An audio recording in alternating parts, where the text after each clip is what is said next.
Voilà.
Bonjour à tous. Je vous propose de commencer, excusez-nous, des quelques minutes de retard.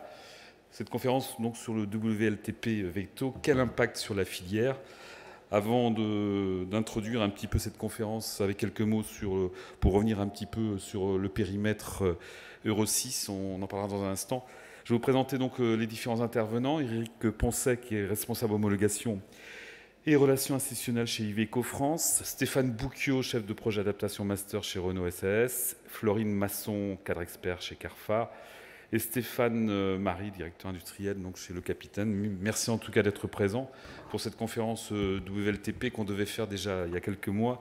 Et nous sommes très heureux, en tout cas avec Evelyne Vergne, avec qui j'ai préparé cette conférence, de réaliser cette conférence justement ce matin. Alors justement, pour introduire et avant de commencer vraiment réellement cette conférence, il était important de rappeler les périmètres, on va dire, Euro 6 et Euro 6. Et je vais laisser la parole à Evelyne Vergne, justement, pour ses précisions sur l'Euro 6. Donc Evelyne, je te laisse la parole. Merci beaucoup.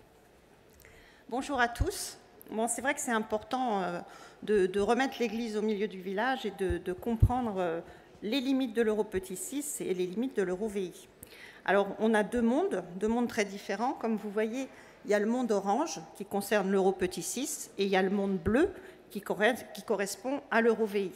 Alors, bien sûr, on n'est pas dans un monde parfait parce que vous pouvez remarquer que ça se chevauche. Il y a des limites étendues de l'Euro Petit 6 qui mord sur l'Euro VI et il y a la limite basse de l'Euro VI. Donc, ce n'est pas très simple. En termes d'application, vous voyez que l'Euro Petit 6, c'est le monde WLTP. Donc, comme vous le savez tous certainement, les véhicules particuliers ont été les premiers impactés, et puis bien sûr, ensuite, ont été impactés les véhicules N1. Et ça, avec des masses de référence, vous voyez, qui correspondent à l'ordre de marche plus 25 kg.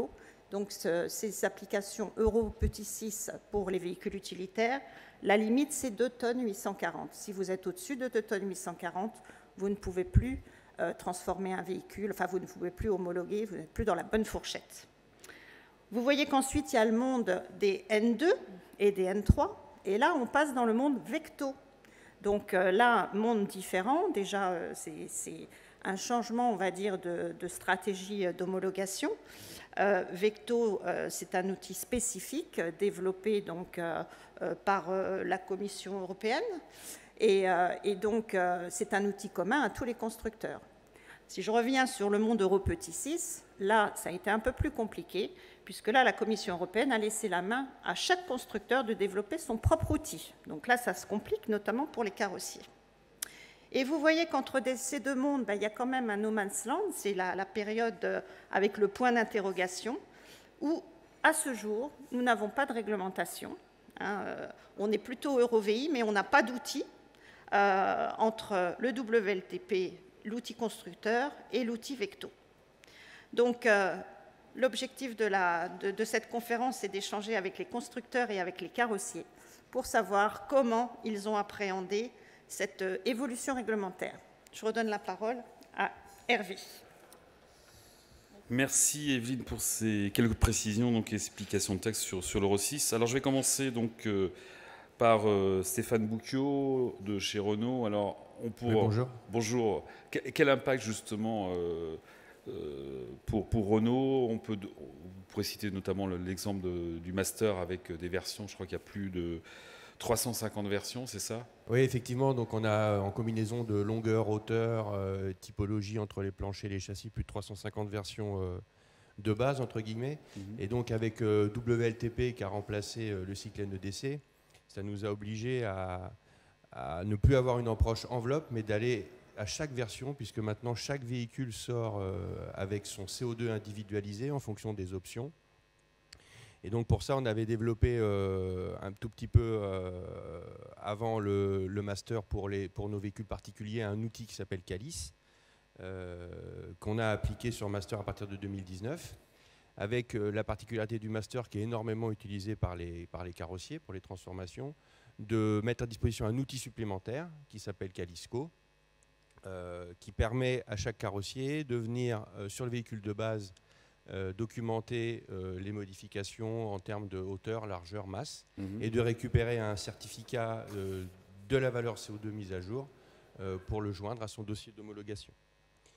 En amont de cet outil Calisco, qui est l'outil qui nous était obligé par la réglementation, on a aussi mis à disposition un outil d'aide au choix, parce que cet outil donne aussi des limites. Et donc, au moment de l'achat, il est bon de choisir le bon support de base et de s'assurer qu'on va pouvoir le transformer. On peut donner quelques exemples. Je donnais l'exemple du Master, d'autres véhicules également, non ? Le trafic est concerné. Comment ? Alors, expliquez-nous un petit peu plus dans le détail comment ça s'est passé. Quand vous dites qu'il y a eu des répercussions par rapport au changement. Donc d'abord, il y a eu d'abord l'aspect technique. On a fait évoluer nos motorisations en 2019. On a augmenté la capacité des systèmes de post-traitement pour respecter la dépollution. Et on sort actuellement la version des foules où on a encore enrichi la définition technique pour garantir justement le respect des émissions polluantes. Éric Poncet, même chose en tout cas.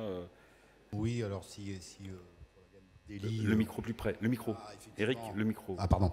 Oui, je disais qu'on a la même chose que Renault, sauf qu'effectivement, comme l'a précisé Evelyne, on a un outil qui est un peu différent, mais où les carrossiers sont obligés, par la réglementation, de passer dans la calculette pour déterminer un CO2, donc avec des objectifs de réduction de CO2 pour 2025.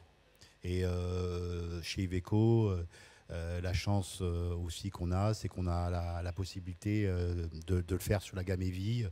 Je pense que Renault aussi d'ailleurs peut-être, et où cette tranche-là n'est pas concernée. Donc ça a un impact sur les carrosseries, sur le poids, pour atteindre les objectifs de 2005 qui est de moins 15% de CO2. Et Vecto, comment ça marche? On va parler de Vecto maintenant. Alors, c'est vrai que Vecto, c'est un peu différent du WLTP, mais en fait, il y a la même trajectoire que la Commission européenne a décidé, c'est de réduire les CO2 à l'aube de 2025 de 15%. Alors, si on peut revenir sur le slide précédent, oui, s'il te plaît. En fait, Vecto, c'est la différence avec WLTP, c'est un outil commun. Oui, à tous les constructeurs qui a été défini par la Commission européenne. Et là, on voit, enfin, je voulais montrer ce schéma sur le poids lourd parce que ça commence à partir de 7,5 tonnes. Il y a l'outil qui a été réfléchi à la Commission européenne, c'était pour couvrir un ensemble de véhicules poids lourds de la gamme, à partir de la gamme Euro 6, donc à peu près depuis 2019-2018. Et on voit que l'outil va permettre de calculer un certain nombre de CO2 de consommation tous ces véhicules-là. Et donc le slide d'après, s'il te plaît. Donc l'importance sur Vecto à partir de cette zone 5, c'est de voir les impacts importants sur la transmission, le moteur, l'aérodynamique, qui vont avoir un impact relativement important sur le CO2 du véhicule. Donc en fait, Vecto prend en compte toute cette motorisation. Vecto, c'est aussi pour les clients de comparer à travers tous les constructeurs le résultat de la consommation du véhicule et du résultat du CO2. C'est un outil aujourd'hui qui n'intègre pas la carrosserie puisqu'elle est inclue dans le calcul. Alors ça, c'est une première étape. Je pense qu'on ira vers un Vecto carrossier, qui est d'ailleurs en discussion à la Commission européenne. Bientôt, non? Ou l'échéance? Je crois que c'est d'ici 2-3 ans. Donc on peut imaginer que le calcul va être revu. Enfin, Vecto ne changera pas, mais il faut intégrer le vrai poids de la carrosserie, un peu comme on va retrouver sur le WLTP. Ça, c'est un peu les discussions qu'il y a aujourd'hui. D'ailleurs, il y a même une discussion, faut le savoir, sur les remorques, avec un trailer Vecto, qui va aussi impacter le CO2, parce que les objectifs, que ce soit sur le petit Euro 6 ou le grand Euro 6, c'est de diminuer les CO2, puisque la Commission européenne a dit que... avec une échéance très proche. Avec une échéance proche, ouais. Je voudrais qu'on revienne un petit peu, de donner des exemples. On va pas être de concret quand même aujourd'hui, on est là pour ça. Pour les pneumatiques, si on peut donner par exemple les données de résistance au roulement de pneumatiques. En fait, tout se joue à la commande. Aujourd'hui, ces objectifs de réduction, ça veut dire que Vecto, un client va pouvoir... Alors ça, c'est un schéma du fonctionnement de Vecto, parce qu'on l'appelle Vecto, enfin dans la réglementation, c'est l'outil. Il faut avoir des données d'entrée certifiées, homologuées, donc ça veut dire des choses... et dans la calculette qui va être faite par tous les constructeurs, On va déclarer, nous, constructeurs, que ce soit n'importe quel constructeur autre qu'Iveco, il va déclarer un CO2 et une consommation du véhicule. Et il y a trois valeurs de consommation. Il y a la valeur longue distance, la valeur régionale et la valeur urbaine. Aujourd'hui, les clients, notre obligation, nous, constructeurs, c'est de remettre aux clients le document de consommation et de déclaration des CO2. Pour lui, il n'y a aucun impact aujourd'hui, il n'y a pas d'impact à l'immatriculation. L'objectif, c'est notre objectif à nous, c'est qu'à 2025, on devra prouver, tous constructeurs devront prouver la réduction de moins 15% de CO2. Alors, dans ce jeu d'équilibre, on va nous pousser à faire des véhicules électriques, voire les fameux véhicules à zéro émission, pour avoir soit un malus, soit un bonus d'émission. Voilà. Alors je parlais de dates d'échéance. Est-ce qu'on peut revenir sur justement les dates d'application? Le monitoring a commencé donc en juillet 2019. Peut-être on le voit sur le slide d'après pour Vecto. Donc voilà, si on peut revenir sur les dates d'application. Alors bon, Vecto a commencé, ça fait un moment que ça a commencé, c'est depuis 2019, avec des steps différentes dates, parce que là, le schéma Vecto, en fait, il est un peu différent de WLTP. On trouve tous les typologies de configuration d'essieux. En fonction, on a commencé par les 4.2 en 2019 tout aujourd'hui est passé à tous ces véhicules-là ont aujourd'hui un document à fournir aux clients en termes de CO2. Après, dans le document, c'est les objectifs en 2025 et on va commencer effectivement à rendre des comptes parce que le CO2, voilà, parce que il faut comprendre que tous nos CO2 qui sont déclarés comme WLTP, en fait, ils vont repartir à la Commission européenne à travers chaque État. C'est des allers-retours, quoi. Voilà, c'est à travers chaque État, c'est-à-dire que ça va être monitoré, ce fameux monitoring, c'est-à-dire que il y a un moment donné, tous les constructeurs en 2025 vont rendre des comptes. Et il y a des tranches de tonnes, des prix qui vont faire que on sera pénalisé ou pas. Donc plus vous allez faire de véhicules à zéro émission, plus probablement vous allez tenir vos objectifs. Donc ça devient de plus en plus complexe. Stéphane Marie, donc le capitaine. Alors on parlait justement des échéances, des changements réglementaires. Comment vous vivez, on va dire, ces changements, ces évolutions, ou peut-être révolutions également? Écoutez, on distingue, il y a plusieurs phases. Alors nous le capitaine, en deux mots, on fait des transformations frigorifiques. Alors forcément, quand on parle surface frontale pour rapporter, nous on met des gros cubes sur des plateaux cabines, châssis cabine, avec un groupe de froid qui est un peu lourd et puis souvent des haillons. Donc forcément, au tout début, je vous avoue que c'était un petit peu difficile, en se demandant comment on va faire pour continuer à faire tous nos carrossages et surtout comment on va arriver à expliquer à nos clients qui ont l'habitude d'avoir certaines transformations qu'ils aiment bien, qui souvent sont très importantes pour leur exploitation, comment on va faire pour arriver à leur proposer autre chose et puis parfois sans pouvoir leur proposer autre chose, quoi. Donc les phases que nous avons sur lesquelles nous avons dû travailler, la première étape, ça a déjà été de bien comprendre toute cette réglementation, parce que même si on a des spécialistes tous dans nos organisations, il faut quand même bien comprendre et puis bien comprendre les impacts. Donc ça, on a digéré tout ça.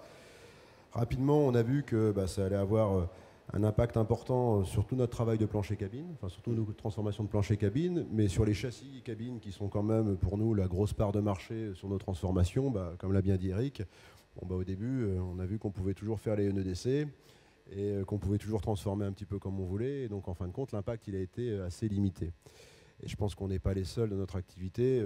On s'est tous rattrapés à cette possibilité-là que nous avions chez les différents constructeurs pour continuer à pouvoir faire les carrossages. Maintenant, ça a eu un impact assez positif, chez nous, dans notre organisation, puisque on a quand même vu qu'il y a des carrossages que nous avons dû arrêter. On a vu la difficulté pour former nos commerciaux, pour former nos techniciens, les moyens supplémentaires qu'on a dû mettre sur les études avant-vente. Parce qu'en avant-vente, il faut absolument avoir des techniciens qui valident les projets de transformation. Si on se trompe, on peut ne pas les faire. Donc du coup, voilà un impact important dans les premières phases de la mise en place, en tout cas. De tout Vous avez arrêté quoi, par exemple? Alors, il y a des transformations qu'on faisait sur les petits doblots qu'on a dû arrêter, sur des caisses assez importantes. Pourquoi? Par des caisses qui étaient trop hautes. Et donc qui ne rentraient pas dans les calculettes qu'on avait sur les commandes. Donc c'est réinventé à chaque fois? Oui, alors là, de toute façon, il n'y avait pas tellement de solutions. Mais en fait, ce que nous nous sommes dit, c'est que même si sur les transformations que nous faisions dans un premier temps, on n'était pas très impacté, le plus important, c'était d'anticiper la suite. Parce que là, c'était déjà une première cadre réglementaire qui arrivait, une première chose. Dans le même temps, on était en train de s'interroger beaucoup sur notre impact environnemental. Et puis, on s'est dit, la réglementation, elle arrive dans un objectif, c'est quand même d'essayer de prendre en compte les transformations que nous faisons, comment elles impactent les émissions des véhicules, et comment on peut faire pour mieux réfléchir à ce que nos transformations impactent moins et soient plus vertueuses. Et ça a eu un effet très positif chez nous de ce point de vue-là, c'est que ça a participé à notre prise de conscience. On a décidé de se remettre au travail sur les innovations, de travailler sur la masse, de travailler sur la traînée aérodynamique. Et pour nous, les carrossiers frigorifiques, quand on parle de consommation d'énergie et de CO2, de travailler aussi sur la qualité de nos isolations. Ça nous a permis de trouver un certain nombre de solutions, déposer des brevets. Et puis bon là, peut-être certains d'entre vous ont vu qu'on a sorti un nouveau véhicule pour les moins de 3 tonnes 5 sur notre stand, qui lui, sur un châssis cabine, répond aux critères WLTP sur une caisse traditionnelle frigo, quoi. Donc, voilà, donc un effet, des difficultés au départ, des difficultés à expliquer aux clients, des coûts pour les carrossiers pour arriver à gérer toute cette nouvelle réglementation, mais par contre une prise de conscience et des bonnes opportunités. Et changements chez le client, je suppose aussi. Oui, alors des changements chez le client. Comment il a vécu ces changements, excusez-moi. Déjà, alors ça dépend de la maturité de chaque client. Il n'y a pas un client type. Alors on a forcément des clients avec des très grosses flottes qui ont anticipé tout ça, qui ont en plus, au-delà du cadre réglementaire, une approche, environnementale, qui font qu'ils sont très attentifs à ces points-là. Donc ces gens-là étaient déjà bien informés et avaient déjà avancé. Par contre, la majorité de nos clients, pour tout dire, ne connaissent pas bien ce cadre réglementaire. Et ce qu'il faut bien comprendre pour eux, c'est que souvent les transformations que nous réalisons sont spécifiques et qu'elles sont un des avantages compétitifs de leur business. Donc à partir du moment où vous dites à un client avec qui vous avez beaucoup travaillé pour faire une transformation qui l'a aidé à développer son activité, vous lui dites écoutez, on va plus pouvoir te faire cette caisse si haute, si grande, ou on va plus pouvoir te monter ce type de haillon pour ces contraintes-là. Forcément, il faut vraiment bien expliquer, et il y a un risque pour les carrossiers de perdre des partenariats, ou en tout cas de dégrader des partenariats. C'est pour ça qu'on a voulu absolument aller de l'avant et montrer qu'on avait des produits qui ne pouvaient pas répondre à toutes les contraintes qu'on a vues, parce que certaines nous ont fait arrêter des gammes, mais au contraire, on a des produits qui permettent de mieux s'adapter à ces contraintes environnementales. Eric, Stéphane, pareil, de changement avec les clients, avec... Oui, de toute façon, il y a aussi déjà un premier travail à faire avec tous les carrossiers pour bien faire comprendre cette règle, parce que la difficulté qu'on peut avoir chez des constructeurs où on a deux propositions comme a expliqué Evelyne, de petit 6 et de grand 6, c'est que il faut trouver le bon véhicule, et puis il faut aussi que nous, les constructeurs, faut pas qu'on oublie cet objectif de diminution de CO2 qui est aujourd'hui incontournable. Les objectifs sont fixés et il y a un travail de standard à faire pour optimiser la consommation et le CO2, puisque aujourd'hui, à l'immatriculation, les VUL ne sont pas taxés comme les voitures l'ont connu. Par contre, les constructeurs, eux, vont rendre des comptes dans les objectifs que j'ai dit tout à l'heure aussi pour Vecto. Mais il faut être vigilant sur l'immatriculation. Il ne faudrait pas qu'on vive, même si on dit qu'on est un métier, il ne faudrait pas qu'on vive de ce qu'ont vécu le VP il y a très peu de temps. Parce qu'à l'immatriculation, il y a des choses qui peuvent se mettre en place et c'est facile à identifier le CO2 sur une carte grise. Si à partir du moment où l'État français décide de taxer à l'immatriculation, ça peut avoir des conséquences assez importantes. Donc effectivement, il faut travailler sur l'optimisation du CO2, je pense, et la consommation. Je ne sais pas. Oui, effectivement, nous, pour nos clients, il y a certains clients qui étaient familiers du master dans le monde du petit 6, qu'on a dû réorienter vers le monde un peu plus lourd, pour les grosses transformations en particulier. Et certains ont perdu un petit peu de prestations. On avait par exemple de la boîte robotisée qu'on peut proposer en petit 6. On a 4 motorisations en petit 6. En bas moteur, on a développé un peu moins de moteurs et on n'a pas par exemple de boîte robotisée. Donc il y a certains clients qui se sont retrouvés un petit peu moins bien dotés qu'avant, mais c'est le prix à payer pour garantir le respect des émissions. Et comme le dit M. Poncet, pour les constructeurs, l'enjeu CO2 qui est l'enjeu café, et derrière il y a des amendes, donc on doit vraiment proposer le produit le plus performant qui permet de garantir la transformation. Autrement dit, on pourrait se dire on donne le plus gros et le plus émetteur de CO2 parce qu'on peut faire la transformation qu'on veut, mais ça nous met dans une situation dangereuse pour nous, donc on a vraiment besoin de bien choisir le véhicule de base. Florine, donc on parlait de changement d'outils, changement surtout réglementaire, c'est important ça aussi, ce changement. Tout à fait, ça a eu beaucoup d'impact chez nous. Tout d'abord au niveau administratif, parce que dès qu'un véhicule va sortir, qu'il soit aménagé ou carrossé, il va y avoir toute cette déclaration d'émissions de CO2 à faire. Chose qui n'est pas extrêmement difficile puisque dès qu'il est fini, le véhicule, on connaît son poids, on connaît la surface qu'il a, on sait si on a changé ou non les pneumatiques ou sa calandre. Et par conséquent, ces valeurs sont connues. Donc ça va être du temps supplémentaire que l'administration va faire pour déclarer cette valeur lorsqu'on fait par exemple le PV de CCI du véhicule. Par contre, il va y avoir d'autres impacts puisque on ne peut pas se permettre qu'à la fin du carrossage, on se trouve avec un véhicule qui se retrouve non immatriculable parce que justement on était trop haut, trop lourd, etc. Et donc par conséquent, on va y avoir toute une préétude avant même que la vente soit faite pour justifier que la proposition faite au client est possible. Avec des évolutions constantes, on va dire, qui ne changent pas tous les jours, mais... les évolutions réglementaires sont assez rapides, donc du coup on a à peine le temps de se mettre déjà dans le bain que du coup ça y est, ça rechange. Et donc du coup les études on va les faire sans arrêt pour être sûr qu'on respecte bien.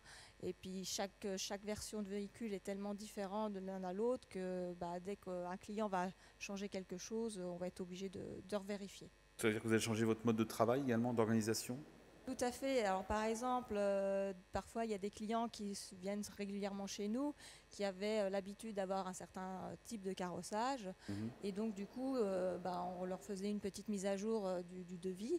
Mais aujourd'hui, c'est plus possible. On est obligé de repasser à chaque fois par l'étape du bureau d'études pour vérifier que les dimensions, le poids, que tout est possible. Et ça bien avant la vente. Changement de métier, peut-être des postes qui changent également au sein de l'organisation ? Le fait que ça prenne beaucoup de temps, du coup, c'est le bureau d'études qui se charge de cette étape. Et par conséquent, chaque étude maintenant nécessite de vérifier ce point. Et c'est, je ne vais pas dire un temps complet, mais pratiquement, oui. Ça veut dire que vous n'avez pas tous les outils nécessaires aujourd'hui pour faire les études. Outils, il faut suivre après aussi, je suppose, suivant les réglementations. On va se fier principalement aux outils des constructeurs grâce à la calculette CO2 qu'ils proposent aussi en version simulation. Par contre, il y a certaines difficultés d'utiliser ces outils, c'est que souvent ils demandent le numéro de série du véhicule, chose qu'on n'a pas puisque nous on fait des études avant la vente, donc c'est très compliqué d'entrer ces données. Par contre, ils peuvent demander des codes commerciaux de véhicules, de configuration de véhicules, chose qu'on a du mal un petit peu à obtenir, il faut insister un petit peu. Donc c'est beaucoup d'échanges avec les clients, les concessionnaires pour obtenir le maximum d'infos sur ces véhicules. Et à vous écouter, en fait, c'est un réel changement de culture dans le secteur ? Il y a façon de travailler, oui, il y a d'autant plus d'échanges. On peut plus zapper le bureau d'études, l'aspect technique et réglementaire, parce que ça évolue tellement qu'on est obligé de tout regarder. Stéphane, changement de culture ? Changement de culture, alors nous dans le domaine du frigo, on a toujours eu cette phase de préétude puisqu'on a le cadre réglementaire qui nous est donné par toute la discussion que nous avons en ce moment, mais on a d'autres cadres réglementaires qui s'imposent à nous, notamment dans le domaine du froid et pour la réglementation ATP. Donc on a toujours eu cette phase de préétude sur 100% de nos dossiers. Bon, maintenant, effectivement, on est plus nombreux sur cette équipe préétude, on a de nouvelles compétences qui se sont ajoutées, et en fait je pense que la problématique, ou plutôt l'enjeu, c'est la simplification. Puisque là, on voit que, de par ces critères réglementaires qui ont toujours été importants dans notre domaine, on a développé, nous, des outils maison avec des configurateurs qui accompagnent nos commerciaux, qui permettent que sur chaque projet, on est capable de dire aux clients rapidement si le projet est faisable ou pas, d'un point de vue ATP, d'un point de vue faisabilité technique. Aujourd'hui, on est incapable d'intégrer les différentes calculettes dans ces configurateurs-là et on est obligé systématiquement de faire, en fonction du véhicule, un accès sur les calculettes WLTP constructeurs qui ne sont pas toutes les mêmes, différentes, etc. Et ça nous fait perdre de la fluidité dans l'administration des dossiers et surtout dans le conseil aux clients. Et on sait que les clients viennent voir les carrossiers pour beaucoup de choses, mais avant tout pour avoir du conseil, valider leurs projets techniques. Et il faut absolument qu'on arrive à simplifier cette faisabilité WLTP pour faire en sorte qu'on ait des process plus fluides.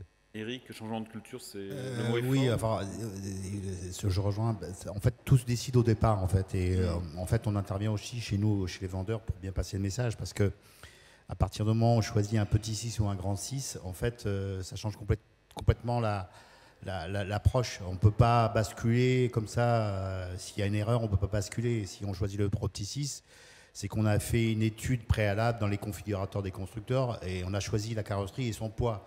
Parce que s'il est plus lourd, il ne passera plus. C'est vraiment important aussi, chez nous, les constructeurs, de former nos vendeurs à cette approche.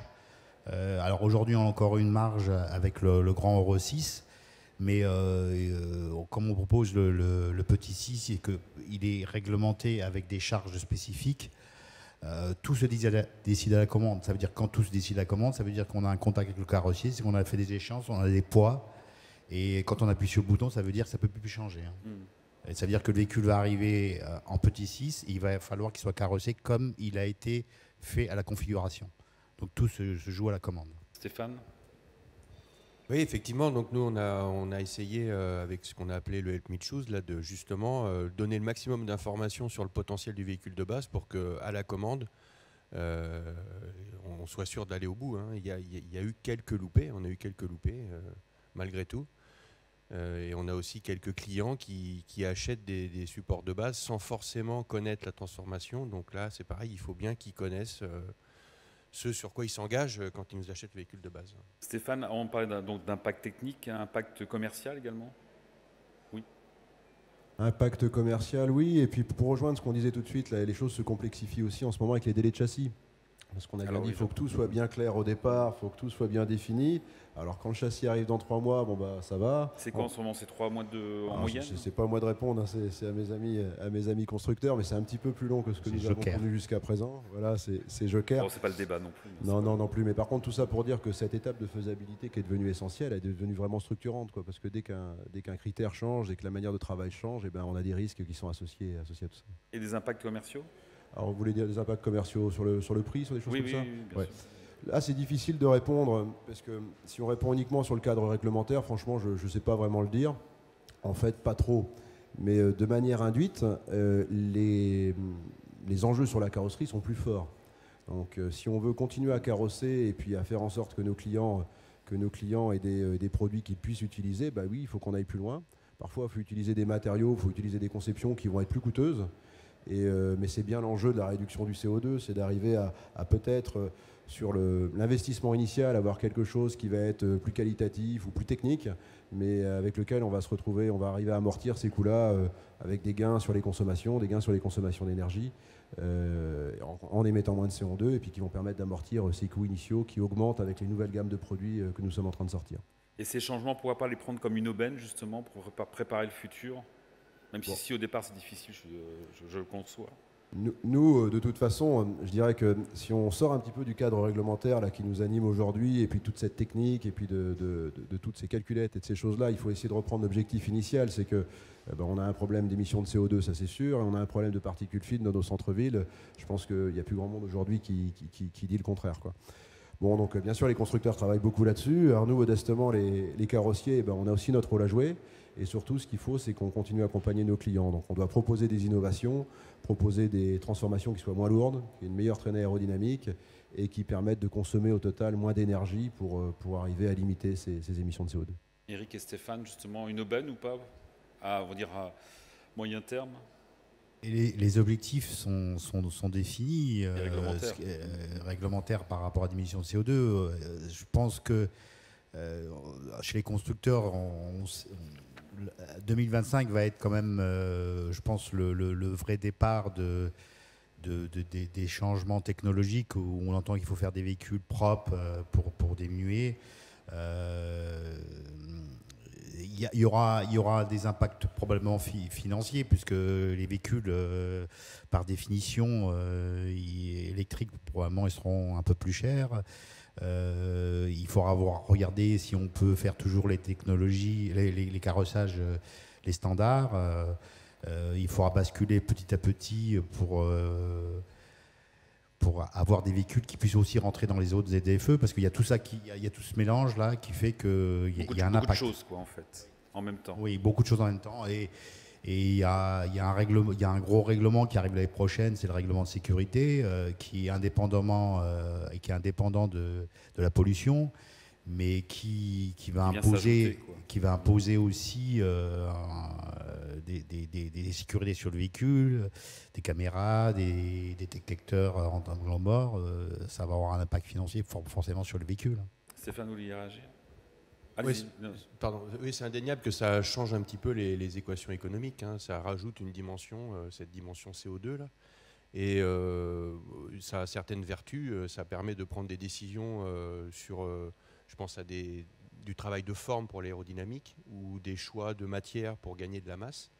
Et donc ça arrive parfois à être quand même vertueux, quoi. Une fois passé toute cette lourdeur, on arrive à en ressortir quand même des choses plutôt vertueuses. On a la même chose sur Vecto, hein, parce que c'est vrai qu'on parle souvent du véhicule léger, mais Vecto, on est sur la même trajectoire, puisque Vecto, sur le poids lourd, il y a les constructeurs à côté vont pouvoir faire des cabines aérodynamiques dans le poids lourd, c'est-à-dire qu'on va optimiser par l'inclinaison de la cabine de quelques pourcentages, on va rallonger la cabine à l'avant, on va optimiser, qui va permettre ça de sortir des dimensions réglementaires, mais ça veut dire qu'on va vers des remorques avec des flaps à l'arrière, de l'optimisation de CO2, sans doute des corridors européens avec des remorques optimisées avec des flaps arrière de CO2. En fait, la bataille du CO2 a commencé, que ce soit du VUL ou du poids lourd, avec des objectifs bien définis.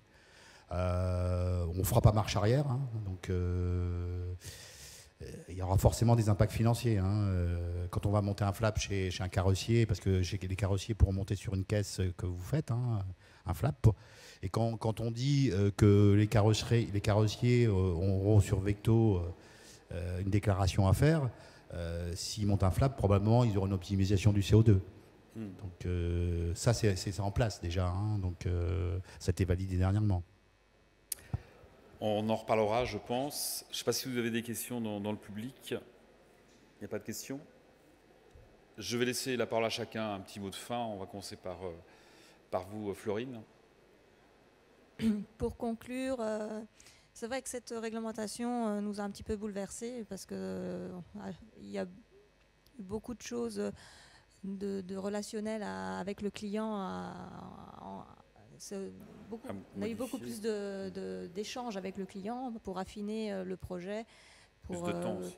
Voilà, donc beaucoup plus de temps pour le comprendre son réel besoin, pour l'orienter vraiment vers un choix, que ce soit de véhicule ou de carrossage ou d'aménagement, qui lui permettent justement d'obtenir des émissions de CO2 moindres. Et donc du coup, ces évolutions réglementaires nous a pris quand même beaucoup de temps. Stéphane Marie, peut-être un mot de fin? Non, mot de fin, c'est prenons ce cadre réglementaire comme une opportunité. Là, on a parlé beaucoup de VUL, on a parlé aussi un peu de poids lourd. Donc, on va avoir les mêmes choses à travailler sur les différents types de transformations. Je pense que l'enjeu, on le connaît tous, il est important.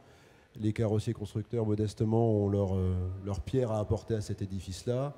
Donc, soyons positifs, comprenons ce cadre réglementaire, mais surtout, partons pas de vue l'objectif qui est de limiter le réchauffement climatique. Stéphane Boucchio.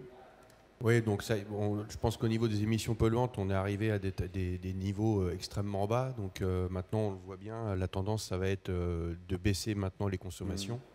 Bon, à la fin, pour le client, ça fait quand même un budget carburant moindre. Hein. Et comme le disait Eric, la prochaine étape, il y a aussi la sécurité qui va être renforcée. Donc, Eric bon.